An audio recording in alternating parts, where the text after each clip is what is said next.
Thanks for the introduction.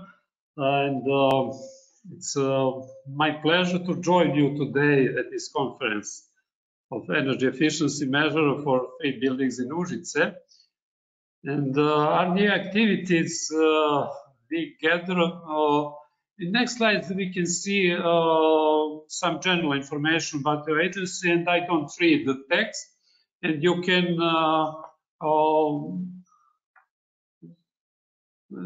take next slide. It's okay. In our activity, we gather to launch the new approach about energy efficiency in public buildings. It is an innovative initiative to promote greater energy efficiency in public buildings in Uzice and Zlatibor region, and we want to scaling up in Serbia.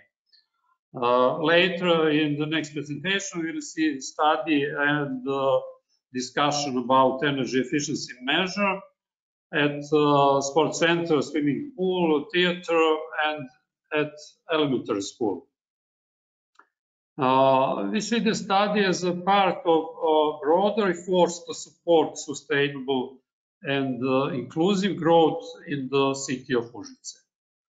Nor is it a coincidence that the city of Uzice and RDA Zlatibor has been an enthusiastic partners in this initiative. We have closely worked with partners in this region for more than 19 years. We have a strong partnership with the other agency in Serbia through a Serbian Association of Regional Development Agencies. And the role of RDA Zlatibor in this sector is to contribute to development in Western Serbia and further strengthening of energy transition and energy efficiency related process by developing and improving competencies of public institutions in sustainable energy and climate action planning and implementation.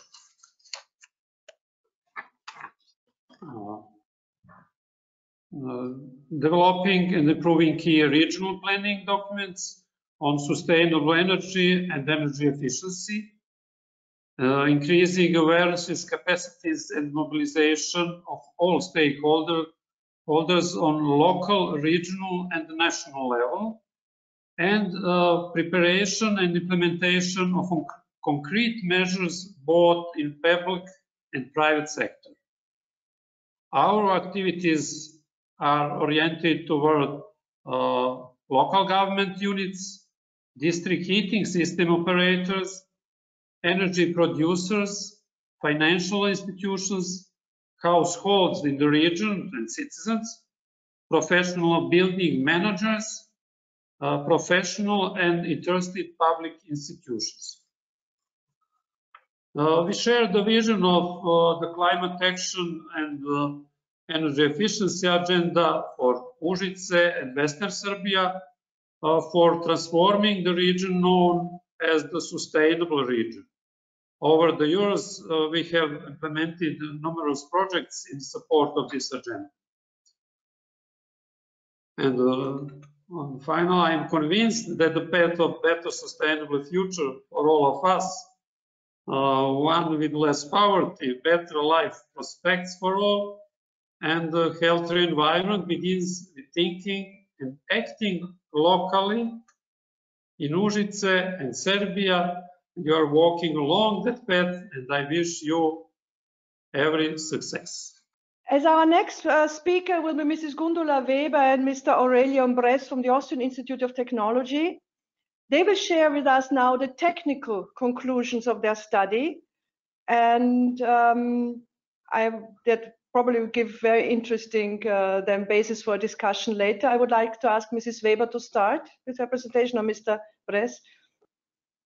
Yes, it's a pleasure. Thank you very much for the introduction. I would like to start with some words about the energy efficiency and the project in general we were dealing with. We currently have now a funded project which allows us to make this evaluation and to work together with different stakeholders in Zlatibor. And Mr. Gerhard Sabatil is our project leader, and EIT's role was to deal with all the technical aspects and also to make a variant study on different energy efficiency measures. Our main focus is also to show and to prove that energy efficiency is feasible, although the energy prices are very low in the Western Balkan regions. So the investment costs are sometimes quite high, but of course it depends on the building type, on the age of the building, on the also on the usage, and also on the demands and loads which are which are in the building. And we just as a small introduction, as you may know, for those who are working in that area, around 1/3 of the final energy which is used in residential and also in the industry sector in Serbia.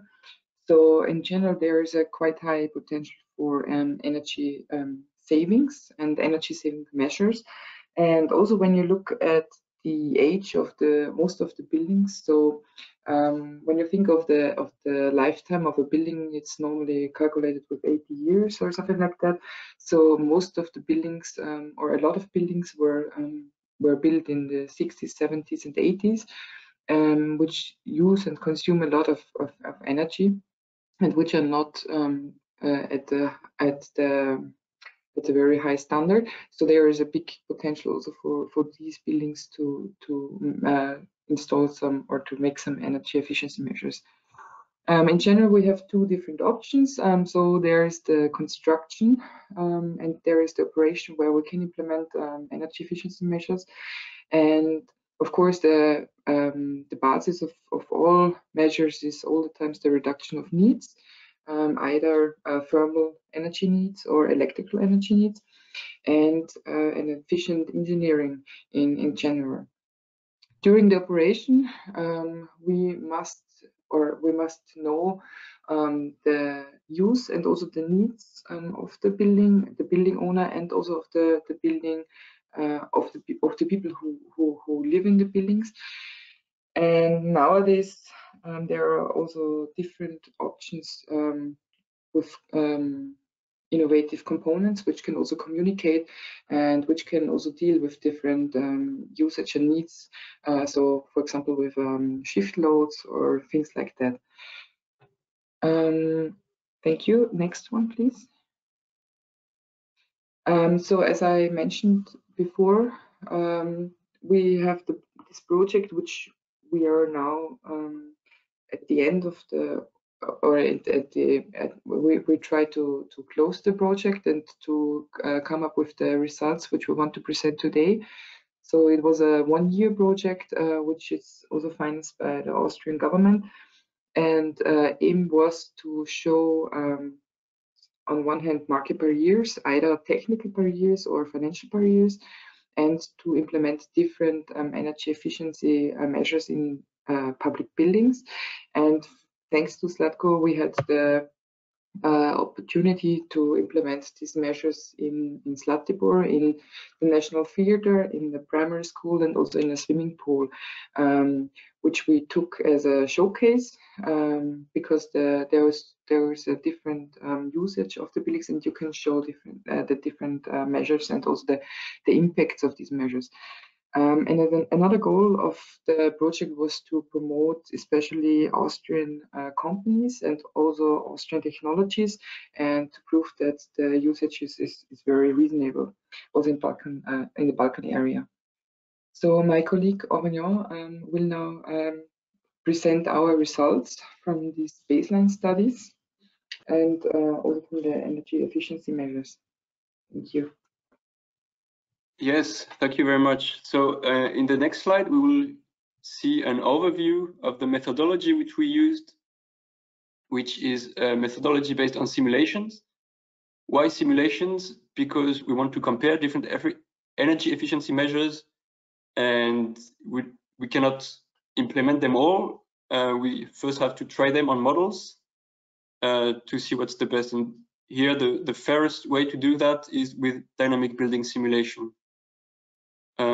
So the method is to start with a baseline simulation model, which corresponds to the existing state of the building and which we can compare to measurement data. Once we have this and we're confident that the model represents the behavior of the building quite well, we can start defining energy efficiency measures and simulating them. And then we'll post-process the results of the simulations, which consist in lots of data for each hour of the year. And with the help of conversion factors, we'll be able to evaluate the energetic and ecological impact of the building, as well as energy costs, which Mr. Sabatil will talk more in detail. On the right, you can see some of the tools which we use for this. So we needed dynamic climate data, so hourly data for a year. And we fit this into a dynamic simulation tool, which calculates the behavior of the building based on data which we feed into the tool, which some of which we will see in the next slide. So in the next slide, we see on the right the geometry of the 3 buildings, which were built in 3D in the simulation environment. So yeah, 3D surfaces, windows, orientation, all this is taken into account. But this is not all. We also have, of course, thermal characteristics of the envelope, as well as information on what happens inside of the buildings. For instance, occupancy schedules, when are people here, when do they use lights and equipment. This is all part of the simulation. Now, in the next slide, please, some other assumptions which are summarized here. So I talked about construction properties, internal loads, and very important assumptions are the conversion factors, which we use to translate end energy use into primary energy and CO2 emissions. So, for instance, if we look at district heating in comparison to electrical energy, we see that the same amount of electricity has more than 3 times the CO2 emissions of heat. And in terms of primary energy, it's more a factor of 2. This will have an impact in the results, which we'll see later. Now, let us have a look at the buildings in more detail and at the energy efficiency measures. Please, in the next slide. Yes, so now we are defining different energy measures which we thought would make sense for every building. So for the theater building, first measure is to improve the insulation of the thermal envelope. So this reduces the losses through the walls, more or less. Second option would be to have a ventilation system with heat recovery. So in this case, we reduce the heat losses through air exchange. It's a different kind of heat losses which we reduce. And then the next option is to generate energy efficiently on place, or to convert efficiently with a combined heating and power plant, or also with the PV system. This is the last measure, and we can also imagine different sizes for the PV system. The table on the bottom compares measurements and simulation results. So measurements for 2019 in terms of final energy, CO2 emissions, and primary energy. Let's just look at final energy. So we have electricity about 70 megawatt hours, and heat, there we have 90 in the measurements and 120 in the simulation. So as I was saying, the first model actually had a higher overestimation of the heat demand. So we were a bit surprised of how low the energy demand is for this particular theater building. And we found out this would probably be because the theater building is used only intermittently. And so it's not heated all the time. And it has this lower energy demand as if it was used all the time. And now the next building is the school building. For the school building, the measures also are insulation, but we also have efficient lighting, ventilation with heat recovery, and PV. Once again, we can see the comparison of simulated and measured data. And we can move on to the swimming pool. In the swimming pool, we have different measures. So here we thought an air-to-water heat pump would be an interesting thing to try. This can be sized in two different ways. So either we try to cover the whole heat demand of the swimming pool. This is the monovalent dimensioning, or we only cover a part of the heat demand. And this allows us to have a smaller heat pump, which is less costly.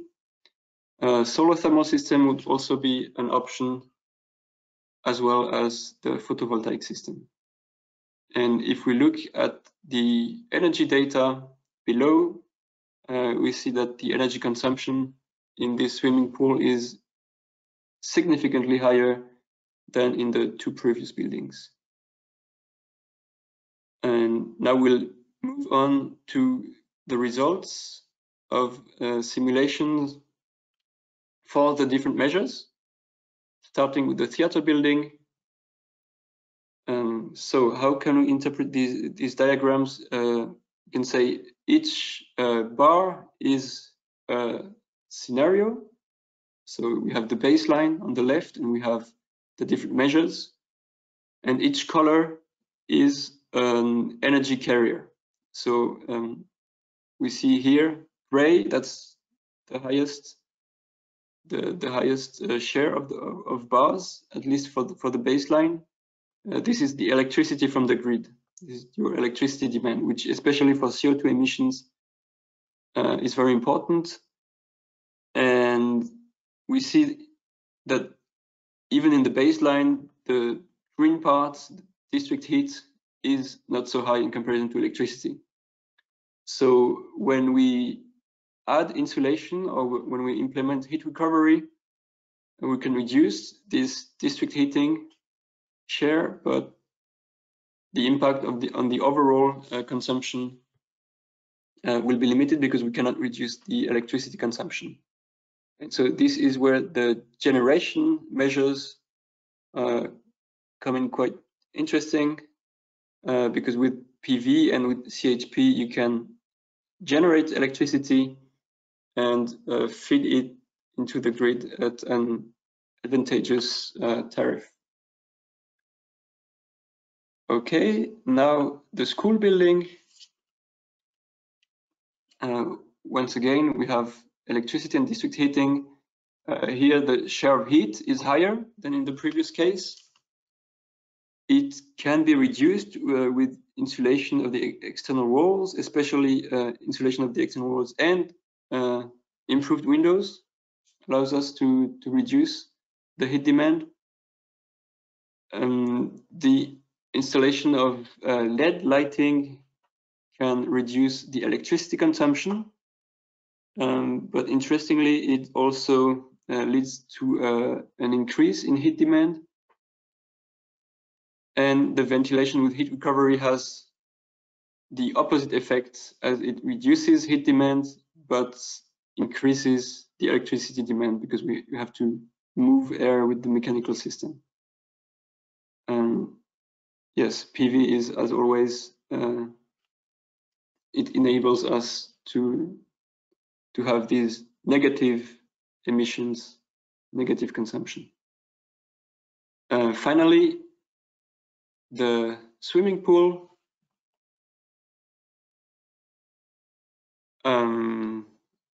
So there is a significant electricity consumption in the swimming pool, and with the monovalent heat pump, we would actually have an all-electric consumption, because the heat would be produced by the heat pumps, which uses electricity for compression power. And quite surprisingly, maybe the heat pump would actually lead to higher CO2 emissions in this case. This is because of the conversion factors, for which are much higher for electricity than for district heat. And for primary energy, it's the other way around. You reduce the primary energy with the heat pump. And for costs, which are not shown here, you also reduce the energy costs. So the heat pump can really be interesting. And in terms of cost, we'll see later, it is really interesting. Then PV and solar thermal have a nice impact in absolute terms, but in relative terms, for this very high energy consumption in the baseline, it can only be reduced to a small percentage. Now I come to my conclusions in terms of the technical assessment. So we simulated a variety of energy efficiency measures in 3 buildings, depending on the situations. And in most cases, these measures allow us to reduce primary energy use and CO2 emissions. But the results are really dependent on the buildings, on the layout, on their baseline consumption, and on the loads. And if we link this to rather cheap energy prices and often high investment costs, it is not always easy to have nice payback times, but there is really a wide range of payback times, as Mr. Sabatil will show in a moment. That was it from my side. Thank you very much. Thank you very much, our partners from the Austrian Institute of Technology, for your presentation of this very interesting, and I understand some of them also unexpected, results of your study. Last, but by no means at least, I would really like to introduce the leading force behind this study, Mr. Gerhard Sabatil, to all of you. And he will draw the, let's say, the economic conclusions of the study and introduce some very interesting business aspects also. Mr. Sabatil, welcome. Yes, Mrs. Teoman, thank you very much for the kind introduction. Still a good morning from my side, and thank you very much for the opportunity to give you some insight into our considerations. What I'd like to do is talk a bit about the economic aspects of energy efficiency in Serbia, and I will split that into 2 parts. The first one is more general, talking about energy efficiency in Serbia, and the other one will be more specific, talking about the economic aspects of our 3 building evaluations. Let's start with the energy efficiency in Serbia. Thank you. Overall, Serbia has done quite some work with the implementation of the energy efficiency EU scheme. The last years, there was an effort and a focus on the adoption of the secondary legislation, also on energy management. They have included the EU directive on energy efficiency in the legal framework. They even have some very concrete legal settings for energy performance contracting, especially for buildings and for street lighting. But we also have to be honest on the other side that ESCO projects are still at a very early stage. What we have seen, and this is already kind of a little conclusion or something I think that we shall consider, is that there are is quite a large number of buildings that have a very high energy consumption. And this high energy consumption leads to a good opportunity for energy efficiency measures and for reduction of energy consumption. Anyhow, on the other side, we also see, and this is more the social aspect of all of that, that Serbia still have very low energy prices. And this also affects the financial feasibility of such investments. But this is something that still comes out of the old communist area, and it's very difficult to increase the heating and the electricity prices too fast. Can I have the next one, please? Yes, thank you. A few numbers here, budget-wise. There are several opportunities or possibilities from a budget perspective. Firstly, there is an annual amount in Serbia from the federal government that is available for supporting energy efficiency measures.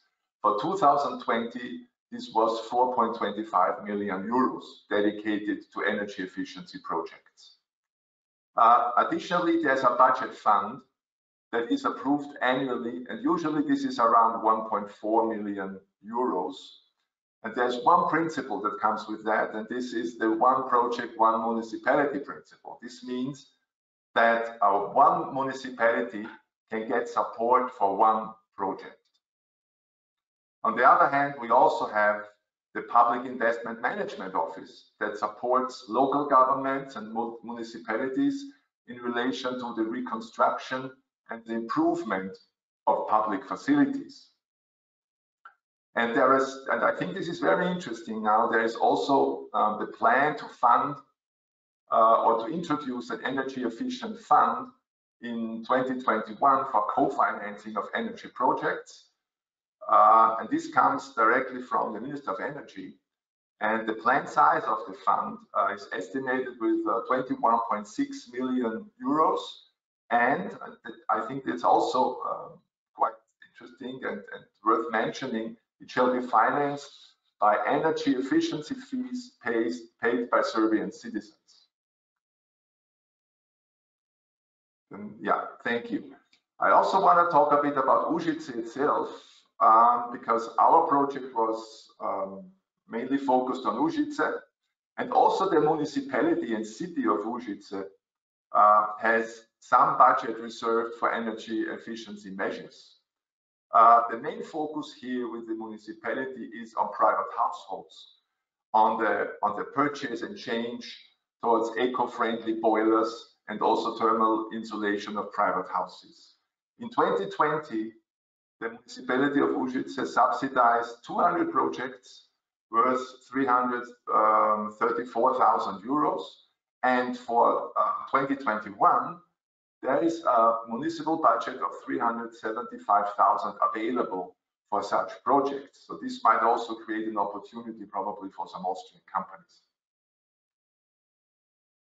Okay, so very quickly also, I want to mention some financing mechanisms or where some money could come from. One is the Interreg IPA funds, more or less the fund that shall support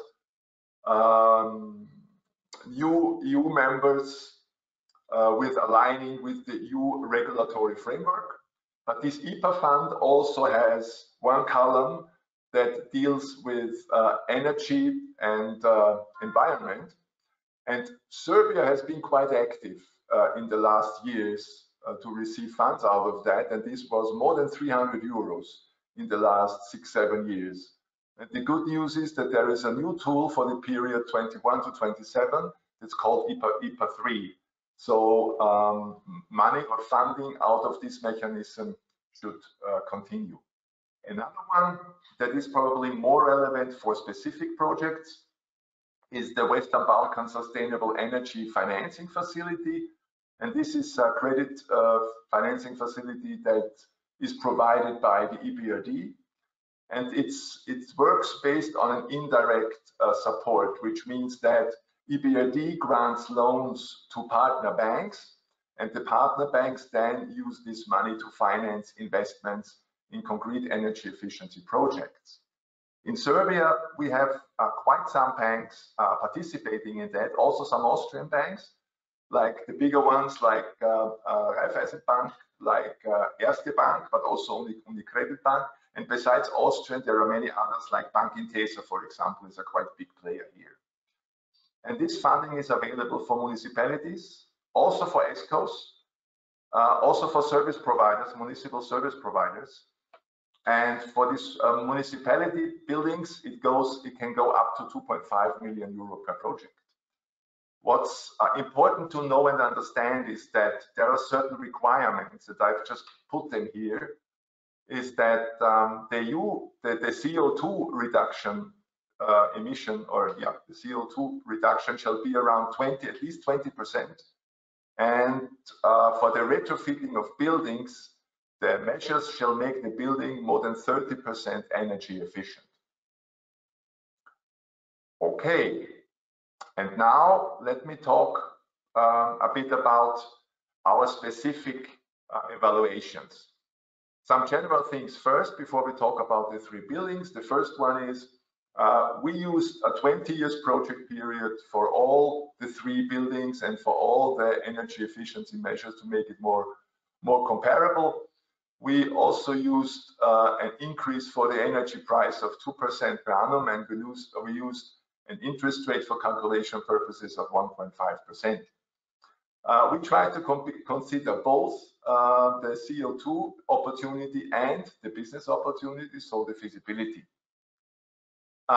What we saw as, let's say, a kind of a conclusion also out of all the measures and the buildings was that the very low energy price has a significant impact on the financial feasibility of energy efficiency measures. Secondly, the utilization of business is very important when dealing with energy efficiency measures. And thirdly, that the high conversion factor for electricity drives the CO2 savings potential. Okay, thank you. And now I have a few slides for every building. I do not want to go into too much detail, but here you see more or less an overview of the different measures, the rough investment amount, and the CO2 changes, and then the payback period in years.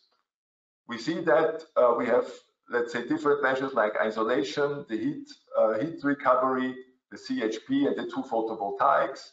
Investment ranges from around 69,000–70,000 up to more than 220,000. The change potential in CO2 is quite interesting here, which for the photovoltaics, the biggest, and then followed by CHP, HR, and isolation, it's quite low. And the payback period, the only measure that is worth doing it from an economic perspective is the photovoltaics, as CHP has already more than 50 years, and the insulation and the heat recovery would need more than 100 years to pay back. So this is definitely not worth it. The next one, please. Yes, thank you.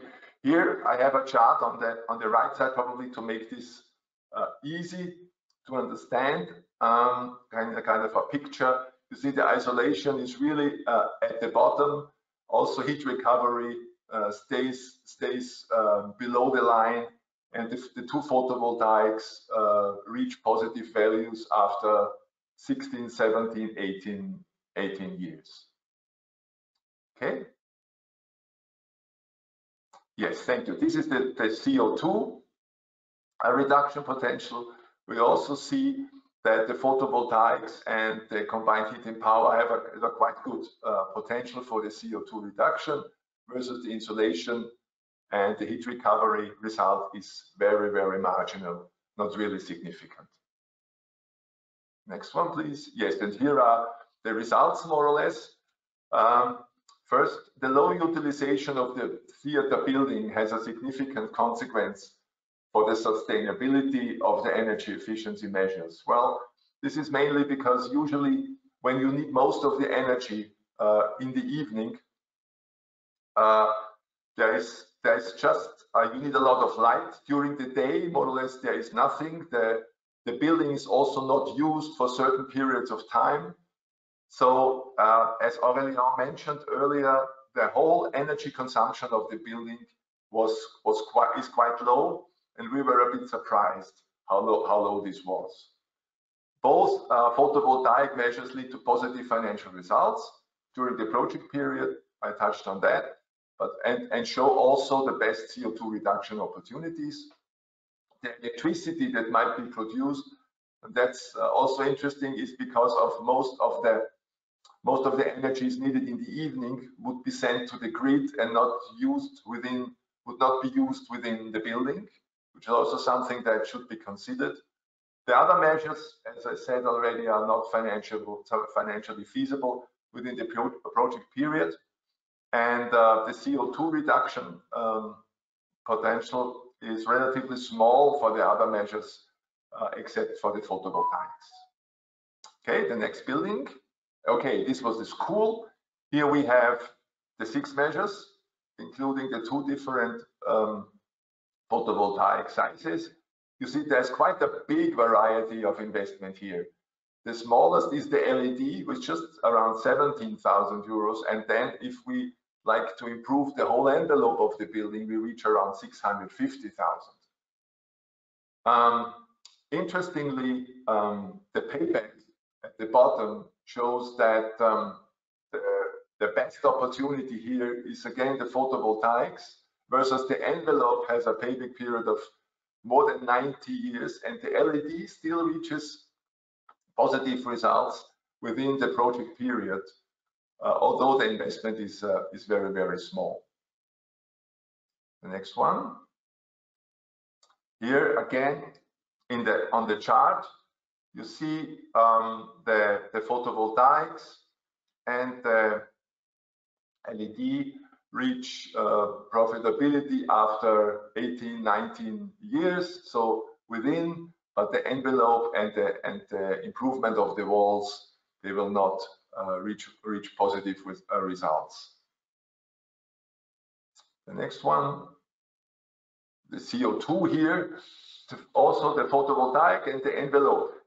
The big photovoltaic and the envelope have the biggest potential. What's interesting here is, I think, that you see the blue line and the gray line is that the LED and the smaller photovoltaic have very similar results related to CO2 opportunity, versus the heat recovery and even the external walls would not deliver such a significant improvement here. Okay, so the results for this, there's much higher heating energy than electrical energy needed due to the functionality of the building. Oh, excuse me, I think was this. Can we just go back? Yes. Oh, sorry. Yes, it's okay. Just forward one. Yes. So much higher heating energy needed than electrical energy needed due to the functionality of the building. This cool break limits the opportunity for its own consumption. The insulation measure requires a significant investment compared to the others. Remember, this is more than around 650,000 euros. The full envelope delivers a quite significant CO2 reduction opportunity, but it won't be financially feasible. And the LED is a quite small, would be quite small investment, and it will reduce the CO2 emission significantly, and a further reduction of the CO2 could be probably reached with a combination of measures like LED and photovoltaic, for example. This might represent some financial results combined with some CO2 reductions. Okay, the next one is the swimming pool. This is probably the most interesting one. You see here we have defined four measures, 2 heat pump solutions, 1 photovoltaic, and 1 solar thermal. The range of investment is around 50,000 up to 150,000. the CO2 changes, and that's also, I think, interesting that with the heat pumps, we would even increase the CO2 emissions quite significantly, versus the photovoltaic will at least bring it down. The period of payback, and this is from the economical perspective, the interesting case here is that the heat pumps are quite positive, quite fast, around 2 years, 3.5 years, versus solar thermal also reaches after 5.4 years already positive results, and the photovoltaic after 16 years. The next one, please. Yes, here you have the chart, and you see that the lines are quite steeper than in the other cases. So for the heat pump, the mono solution, you see the bigger investment, but it goes up quite fast. Then you have the heat pump, the bivalent solution, and you see that after around the 9th year, the heat pump, the bigger solution would be more profitable, would make more sense than the smaller one. And photovoltaic here has the smallest profitability of all the measures. So, and finally, here are the CO2 changes again. You see that for the photovoltaic and for the solar thermal, we could reduce the CO2 emissions, but with the heat pumps, we would even increase it because of the need of electricity. So, okay, and the results more or less here is that from all the buildings, the energy efficiency measures for the swimming pool show the best results, the best opportunity. The CO2 reduction, and this is something we would have to consider, would be a bit limited due to the high electricity conversion factor. We talked about this before. And HB bivalent could be probably combined with some photovoltaics. And here the photovoltaics could help to offset at least part of the CO2 increase, and the heat pump could lead to a quite large cost reduction. So from an economic perspective, this could make some sense. And with this, I think I'm done. Thank you very much.